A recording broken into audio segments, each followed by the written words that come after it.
భద్రాద్రి కొత్తగూడెం జిల్లా గరిమెళ్లపాడు గ్రామంలో మేము ఓటు వెయ్యమంటూ కట్టిన ఫ్లెక్సీ కలకలం రేపింది. విషయం తెలుసుకున్న ఆర్డీఓ, డీఎస్పీ, ఎన్నికల ప్రత్యేక అధికారులు గ్రామానికి వెళ్లి బ్యానర్లు తొలగించారు. స్థానిక సమస్యలను జిల్లా అధికారుల దృష్టికి తీసుకెళ్లి పరిష్కరించుకోవాలి తప్ప ఇలాంటి చర్యలకు పాల్పడకూడదు అన్నారు. గ్రామస్తులందరూ ఓటు హక్కును వినియోగించుకోవాలని అధికారులు సూచించారు. ఫ్లెక్సీలు కట్టిన వారిని గుర్తించి చట్టరీత్యా చర్యలు తీసుకుంటామని అధికారులు హెచ్చరించారు.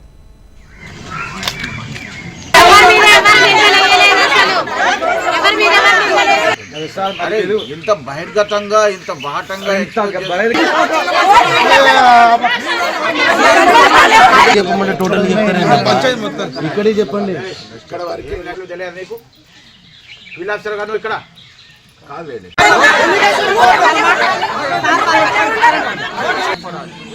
కలెక్టర్ గారికి, ఆర్డీఓ గారికి, ఎంఆర్ఓ గారికి కేంద్ర ప్రభుత్వం గవర్నమెంట్ కల్పించిందంటే మీకు ఉపాధి హామీ కల్పించినట్టుగా చేశారంటే మేము దత్తం తీసుకున్నాం.